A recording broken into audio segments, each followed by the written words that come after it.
Question number 10B।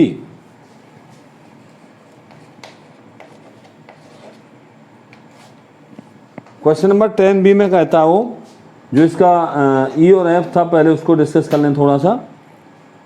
यह ए black and red dye और rolled. तो एस मैंने आपको बताया था जब क्वेश्चन नंबर 10A कराया है, तो 1-1 से लेके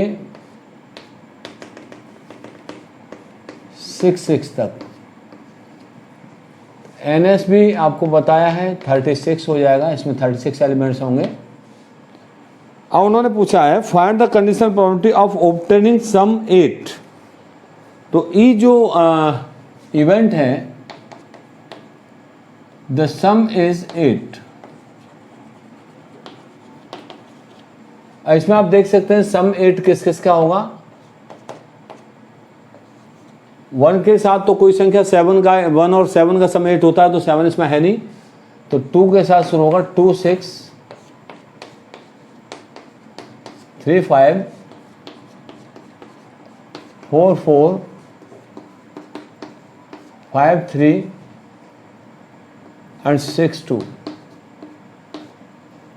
ये संख्या ऐसी होंगी इसमें जिनका सम 8 आएगा। तो ये आपकी 5 है, N is equal to 5। P की हमें आवश्यकता नहीं है। अब आप देखिए एफ क्या कहता है। एफ कहता है जो गिवन है हमको, ये है given that the red die resulted in a number less than 4। Red die resulted in a number less than 4। Red die हमने बताया था सेकंड वाली है, तो उसका जो नंबर है सेकंड डाई का, वो आपका लेस देन 4 हो। F is equal to 1 1 1 2 1 3। 1 4 नहीं आएगा इसमें। है आपका 2 1 2 2 2 3। इसी तरह से 3 1 3 2 3 3 4 1 4 2 4 3 5 1 5 2 5 3 6 1 6 2 एंड 6 3। ये ऐसे इवेंट्स हैं जिनमें दूसरी जो डाई है, रेड डाई है, उस पर नंबर लेस देन 4 है। तो ये हो गई आपकी 3 एंड 3 6 18। तो N F is equal to 18 and P F is equal to 18 upon 36 is equal to 1 upon 2। अब आइए E intersection F.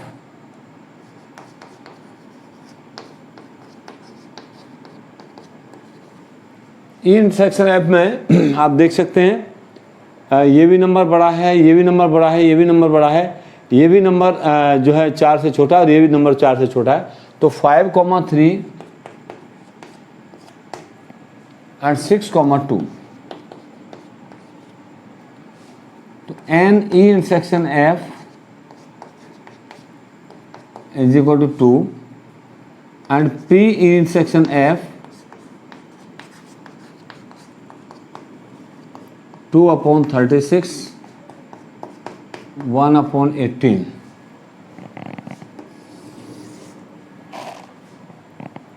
Then P E upon F is equal to P E intersection F upon P F and will be equal to P intersection F 1 upon 18 है into P F आपका 1 upon 2 है। तो 2 upon 1 हो जाएगा। ये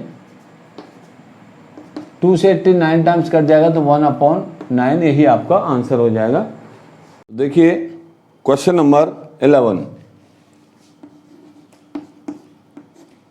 question number 11 में कहते हैं a fair dies rolled consider events E is equal to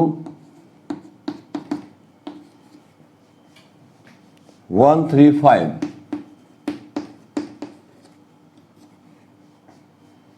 तो N E is equal to हो जाएगा 3, एफ इज इक्वल टू दिया हुआ है 2 3, तो N F is equal to हो जाएगा 2, जी इज इक्वल टू दिया हुआ है 2 3 4 5, तो N G is equal to हो जाएगा 4। और उन्होंने पूछा है P E upon F, P F upon E, P E upon G, P G upon E, और E union F upon G, E intersection F upon G. तो जो हमें आवश्यकता होगी वो एक तो ई इंटरसेक्शन एफ की आवश्यकता होगी। ई इंटरसेक्शन एफ निकालने के लिए देखिए इसमें और इसमें केवल एक एलिमेंट कॉमन है 3, तो N E intersection F is equal to 1 and P intersection F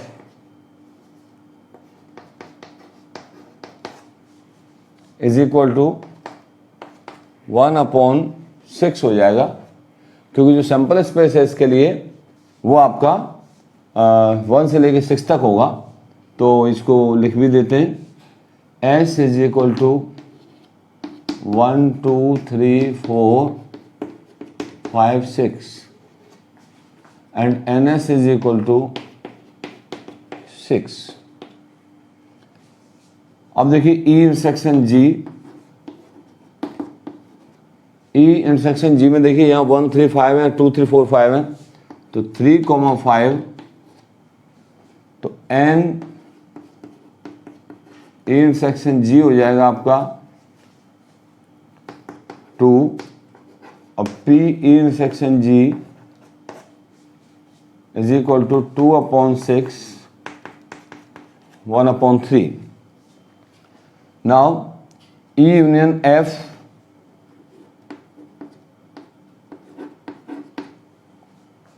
intersection G की आवश्यकता होगी हमें।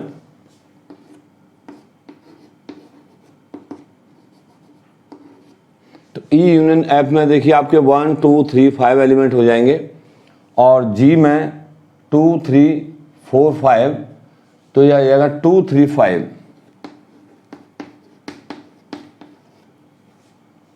और यहां से N या सीधे हम P निकाल सकते हैं, P E union F intersection G, ये 3 एलिमेंट्स हो गए, तो is equal to 3/6 is equal to 1/2 आ जाएगा। अब आइए देखिए E intersection F intersection G, E intersection F जब करेंगे आप तो 3 एलिमेंट आएगा और इसमें भी 3 है, तो एक ही एलिमेंट आएगा इसमें 3, एंड P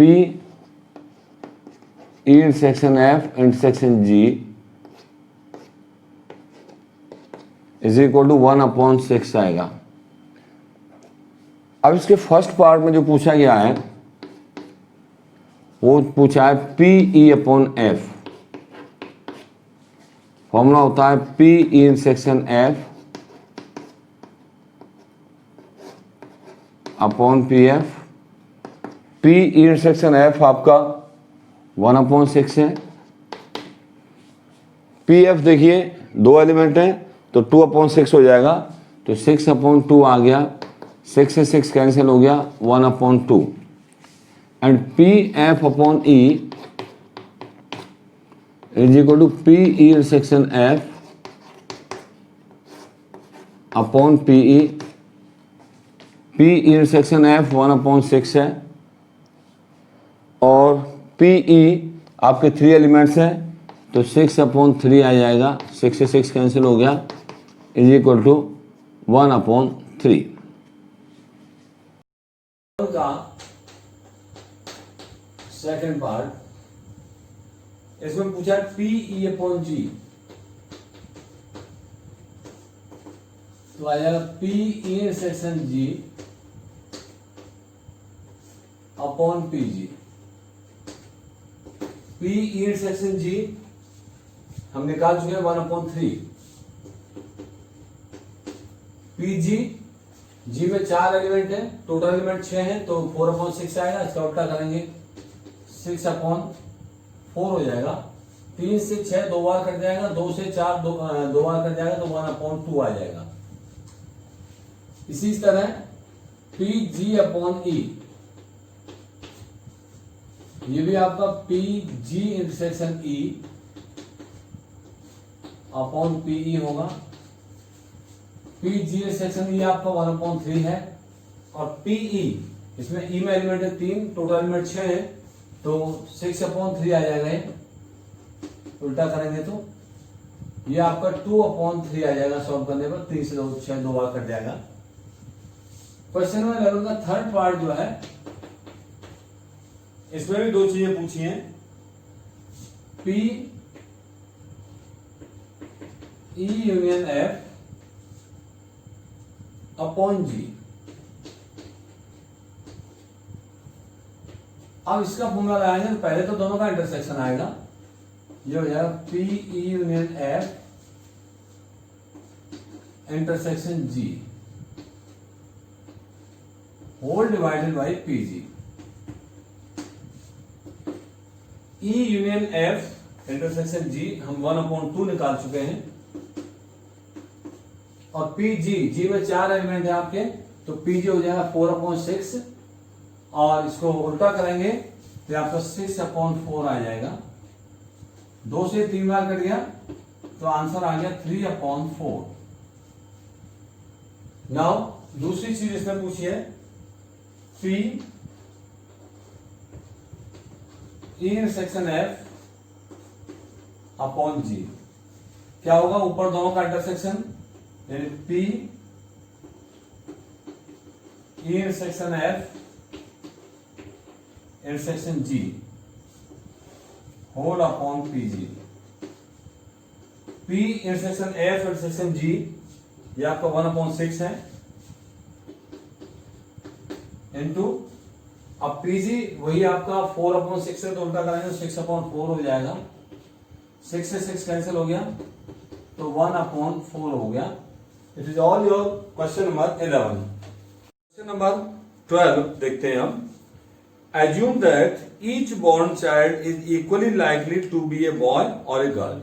मतलब जो भी बच्चा है, या तो वो लड़का हो सकता है या लड़की हो सकती है, इसके बराबर जो है चांसेस हैं। And a family it has 2 children, एक फैमिली में 2 बच्चे हैं। What is the conditional probability that both are girls given that the youngest is a girl, at least 1 is a girl. देखिए, जब 2 बच्चे होंगे तो मैं पहले नंबर वाले बच्चे को 1 जो है उसका सफिक्स दूंगा, और दूसरे वाले को 2 का सफिक्स दूंगा। तो इसका जो सैंपल स्पेस है क्वेश्चन नंबर 12 में, S इज इक्वल टू, देखिए बड़ा वाला बच्चा बॉय हो सकता है, दूसरे नंबर वाला बच्चा बॉय हो सकता है, तो B1 B2। बड़ा वाला बच्चा बॉय हो सकता है, छोटा वाला बच्चा गर्ल हो सकता है। बड़ा वाला बच्चा गर्ल हो सकता है, और छोटा वाला जो बच्चा है वो आपका बॉय हो सकता है। बड़ा वाला बच्चा गर्ल हो और छोटे वाला बच्चा भी गर्ल हो, तो ये 4 पॉसिबिलिटीज बनती है 2 चाइल्ड के केस में। अब उन्होंने जो इसमें कहा है, if a family has 2 children what is the probability that both are girls. अब उसने जो प्रोबेबिलिटी पूछी है बोथ आर गर्ल्स की पूछी है, तो ई जो कहा गया है इन्होंने, both are girls, E is equal to, दोनों गर्ल्स एक ही केस में है, G1 एंड G2 के में, G1 G2। तो हमें यहां पर P E अपॉन F निकालना है, इसलिए N E और P निकालने की आवश्यकता नहीं है। अब देखते हैं F क्या कहा है उसने। F जो A वाला भाग है, 2 पार्ट इसमें, the youngest is a girl, youngest is a girl, youngest का मतलब छोटा है। तो देखिए एक तो इसमें है the youngest is a girl, तो F इज इक्वल टू यह आएगा आपका G1 G2 and B1 G2। मैं पहले बता चुका हूं, 1 नंबर वाले को हमने ओल्डेस्ट माना हुआ है, एल्डेस्ट माना हुआ है, और 2 नंबर वाले को यंगेस्ट माना हुआ है, तो ये आ जाएगा। And NF is equal to 2 and PF is equal to 2/4, क्योंकि टोटल नंबर ऑफ एलिमेंट्स यहाँ पर 4 है, ये आपका 1/2 आ जाएगा। नाउ अब उसने क्या कहा है, E इंटरसेक्शन F देखना है आपको। E इंटरसेक्शन F में देखिए यहां दोनों में G1 G2 कॉमन है, तो G1 G2 एंड P या N E इंटरसेक्शन F निकालें is equal to 1 and P intersection F 1/4, क्योंकि टोटल नंबर ऑफ एलिमेंट्स यहां पर अगर हम NS देखें तो वो आपका 4 है। उसमें पूछा क्या है, E/F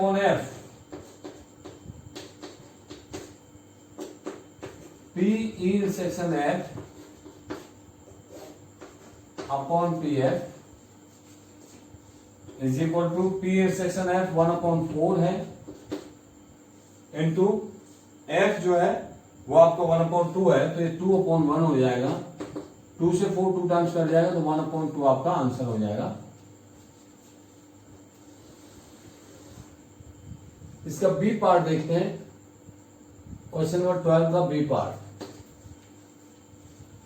बी में कहा गया है एटलीस्ट 1 इज ए गर्ल। जो F है एटलीस्ट 1 इज ए गर्ल। अब इसका क्या मतलब है, F इज इक्वल टू कम से कम एक गर्ल हो, तो इसमें तो कोई गर्ल है नहीं। B1 G2 ये दिया जा सकता है, G1 B2 ये भी दिया जा सकता है, और G1 G2 ये भी दिया जा सकता है, क्योंकि कम से कम एक का है, तो एक भी हो सकता है, 2 भी लड़की हो सकती है। And NF is equal to 3 and PF is equal to 3/, total number 4 है तो 3/4 हो जाएगा। अब हमें क्या करना है, E इंटरसेक्शन F निकालना है।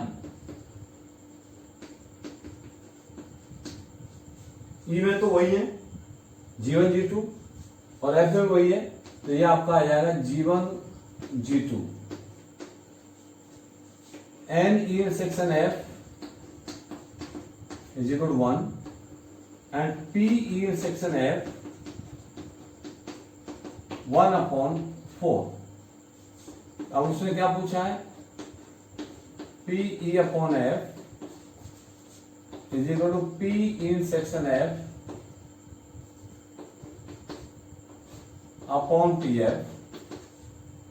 P इंटरसेक्शन F आपका 1/4 है ये, एंड PF इस केस में 3/4 है, तो 4/3 हो जाएगा। 4 से 4 कैंसिल हो जाएगा, 1/3। यही आपका बी वाले पार्ट का आंसर हो जाएगा। अब देखिए question number 13।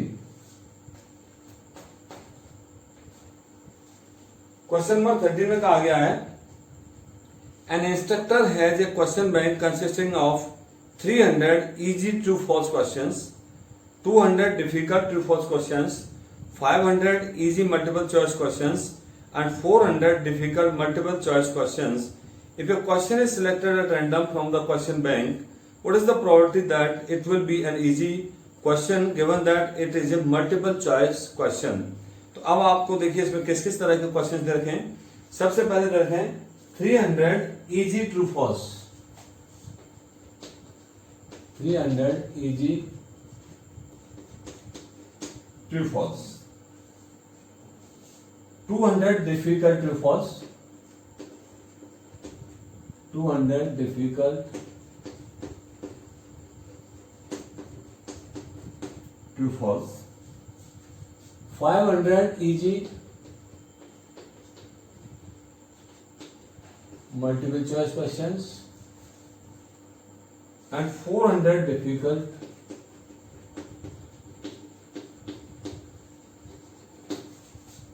MCQs, multiple choice questions.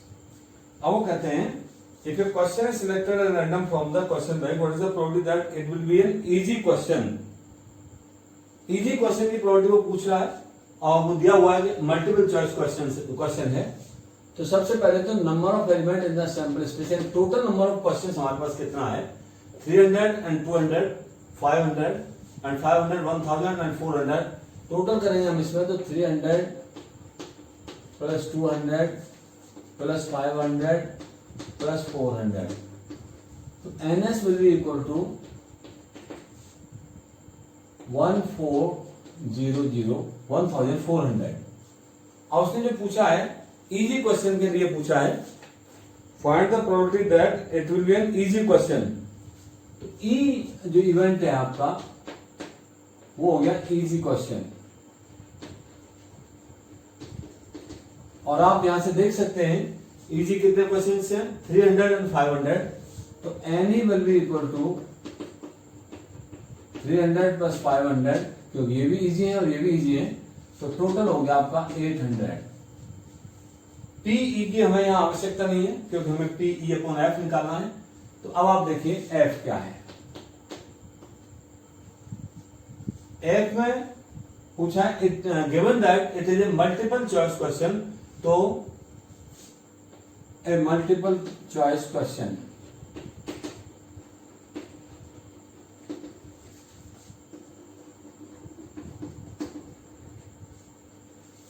इसका मतलब क्या है? NF is equal to multiple choice में 500 चाहिए और 400 ये है. तो 500 plus 400 is equal to 900. And probability निकालेंगे एफ के लिए क्योंकि इसकी आवश्यकता पड़ती है हमको. तो probability of F equal to 900 upon 1400. 900 तो ऐसे जो एफ में आ रहा है और 1400 हमारे पास टोटल है. 2 जीरो कट जाएंगे इसमें से. तो 9 अपॉन 14 ये पी एफ आया.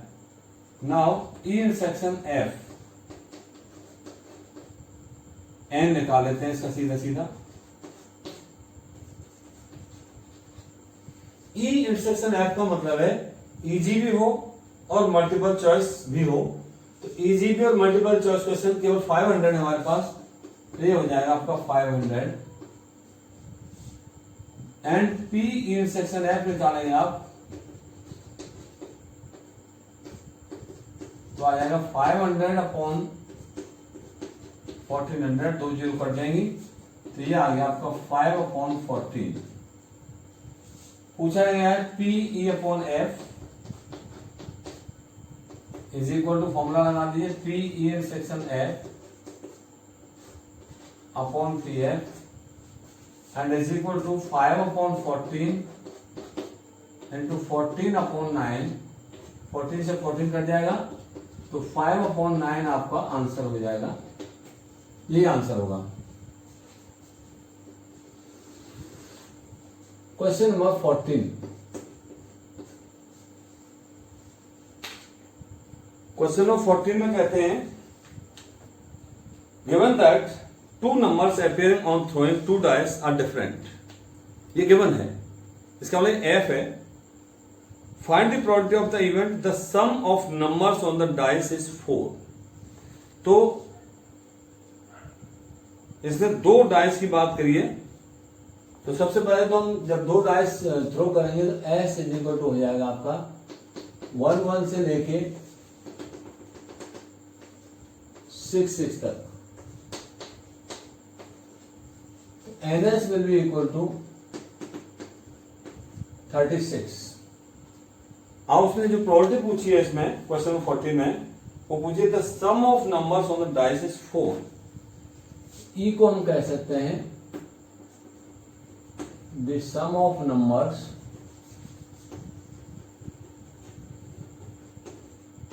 Is 4. Sum of numbers on the dice is 4. तो अब इनमें से वो देखिए जिनका सम 4 आएगा. E will be equal to 1 के साथ 3 आ सकता है, 2 के साथ 2 आ सकता है, इन दोनों का भी 4 आएगा, और 3 के साथ 1 आ सकता है. बस 3 ही एलिमेंट होंगे जिनका सम 4 आएगा. तो हो गया N is equal to 3 and P is equal to, इसकी हमें आवश्यकता नहीं है वैसे. अब आप देखिए F गिवन क्या है इसमें. 14th क्वेश्चन में जो गिवन है वो है the two numbers appearing on throwing 2 dice are different. अब वो कहते हैं दोनों नंबर डिफरेंट हैं. दोनों नंबर डिफरेंट हैं, तो both numbers are different. F is equal to, इसमें से 40 दिन का डिफरेंट है नंबर, तो 1 1 में तो दोनों सेम आ रही हैं. यह आ जाएगी आपकी 1 2 से लेके 1 6 तक. इसी तरह से 2 1 आएगी, लेकिन 2 2 नहीं आएगी, सीधे 2 3 आएगी 2 6 तक. फिर 3 की स्टार्ट हो जाएगी 3 1 3 2, 3 3 नहीं आएगा, 3 4 आएगा 3 6 तक. और इसी तरह से लास्ट जो एलिमेंट आएगा वो आपका 6 5 आएगा, क्योंकि इसमें 6 6 नहीं आएगा. तो कुल मिला के जिन एलिमेंट्स में में सेम होते हैं दोनों नंबर वो हट जाएंगे. तो 36 में से 6 कम हो जाएंगे. NF is equal to 30 and PF is equal to 30 upon 36. 6 से ये कट जाएगा 5 टाइम्स, ये कट जाएगा 6 टाइम्स. नाउ अब हमको E इंटरसेक्शन F चाहिए. E इंटरसेक्शन F में देखिए दोनों में, F में और E में दोनों में कौन कौन से मिल रहे हैं. एक तो आपका 1 3 मिल रहा है, एक आपका 3 1 मिल रहा है. तो 1 3 3 1 ये 2 हो गया. And E intersection F equal to 2 and P E intersection F 2 upon 36 is equal to 1 upon 18. But जो पूछा गया हमसे P E अपॉन F पूछा गया है, तो हो जाएगा P E intersection F upon PF. ये हो गया आपका 1 अपॉन 18 इंटू PF जो है वो 6 अपॉन 5 हो जाएगा. उल्टा करेंगे तो 6 से 3 बार कर जाएगा 18, तो 1 अपॉन 15 आपका आंसर हो जाएगा. अब देखते हैं क्वेश्चन नंबर 15. ये कहते हैं consider the experiment of the throwing a die.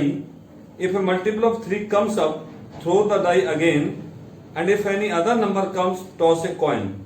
Find the probability of the event coin shows a tail given that at least one die shows a 3. बड़ा ही अच्छा क्वेश्चन है ये. इसको हम ट्री डायग्राम से समझ सकते हैं. सबसे पहले क्या कहा उन्होंने, अ डाई इज थ्रोन. तो जब डाई थ्रोन करेंगे तो 6 पॉसिबिलिटी हो सकती हैं. 1 आ सकता है, 2 आ सकता है, 3 आ सकता है, 4 आ सकता है, 5 आ सकता है, 6 आ सकता है. फिर इसने क्या कहा है, अगर 3 और 6 आता है, यानी मल्टीपल ऑफ 3 आता है, तो फिर से एक डाई जो है रोल करते हैं. 1 2 3 4 5 6. जब 6 आएगा तो भी ऐसा ही है.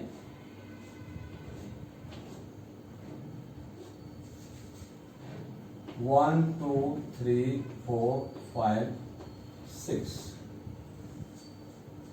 और अगर अदर कोई नंबर आती है इनसे 3 के मल्टीपल से, तो हम कॉइन टॉस करते हैं. तो उस पोजीशन में हेड या टेल ही हो सकता है.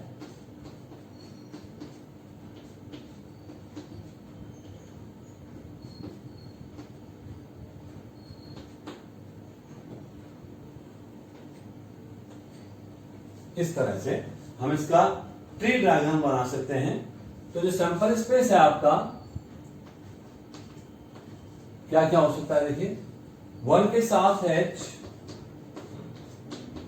1 के साथ T हो सकता है, 2 के साथ H, 2 के साथ T हो सकता है। अब 3 के साथ 1 हो सकता है, 3 के साथ 2 हो सकता है, तो ये आपका 3 6 तक हो सकता है।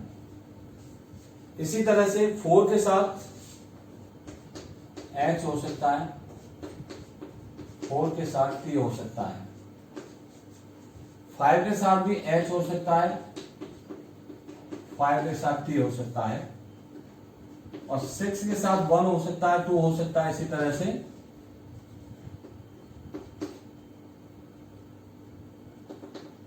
6,6,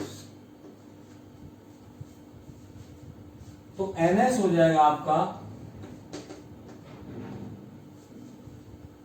ये देखिए 2 1 के हैं, 2 ही 2 के हैं, 4 के भी 2 हैं, 5 के भी 2 हैं, तो इस तरह से 2 and 2 4 and 4 8 तो ये हो गए, 6 ये हो गए और 6 हो गए, टोटल हो गए 20। तो NS इज इक्वल टू आ गया आपका 20।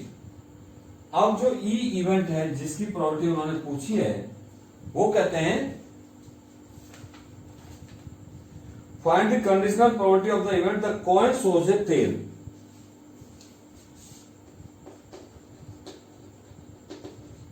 The coin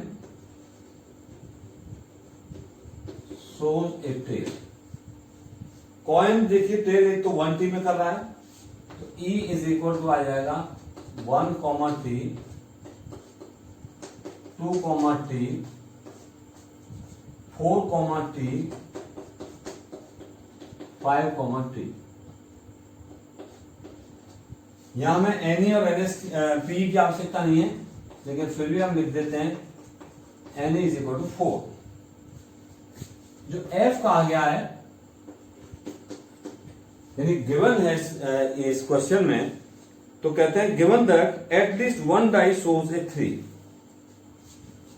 at least 1 die shows a 3, F will be equal to, देखिए जो डाई है उसमें एक तो 3 से लेके 3 1, 3 2, 3 3, कहां तक 3 6 तक। फिर जब 6 वाले में होगा तो 6 1 में 3 नहीं है, 6 2 में भी 3 नहीं है, एक एलिमेंट और आएगा 6, 3। तो ये हो गया आपका 7 elements. NF equal to 7 and PF is equal to 7/20। Now E intersection F।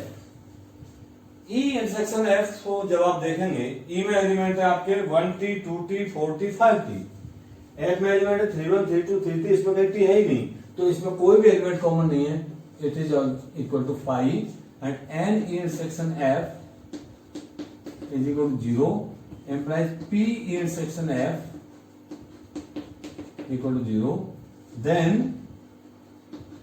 P E upon F is equal to P E intersection F upon PF, और ये आपका आ जाएगा इक्वल टू 0 अपॉन PF आपका 7/20 है, तो 0 इंटू 20/7 हो जाएगा, तो ये आ जाएगा आपका 0।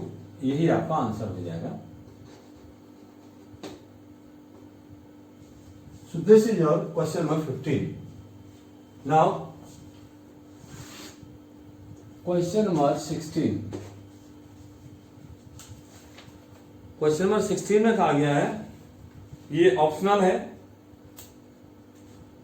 PA 1/2 है, PB 0 है। PA is equal to 1/2 and PB is equal to 0। तो कहते हैं PA upon B। PA upon B is equal to होता है formula P A intersection B upon P B is equal to P A intersection B हमें दिया हुआ नहीं है, इसलिए पी ए इंटरसेक्शन बी मान लिया, पी भी हमें 0 दिया हुआ है, और जब किसी संख्या के नीचे 0 आएगा तो वो अनडिफाइंड हो जाता है, तो it is not defined. So your option is C. Question number 17 of the exercise. ये कहते हैं if A and B are even such that P A upon B is equal to P B upon A, तो हो जाएगा P A intersection B upon P B is equal to P B intersection A upon P A. देखिए आप numerators तो बराबर है, इसका मतलब क्या होगा, जो डिनोमिनेटर हैं वो भी इक्वल हो जाएंगे, तो P B is equal to P A. So your option is D. It is all your exercise 13.1 of conditional probability. So thank you very much and Jai Hind.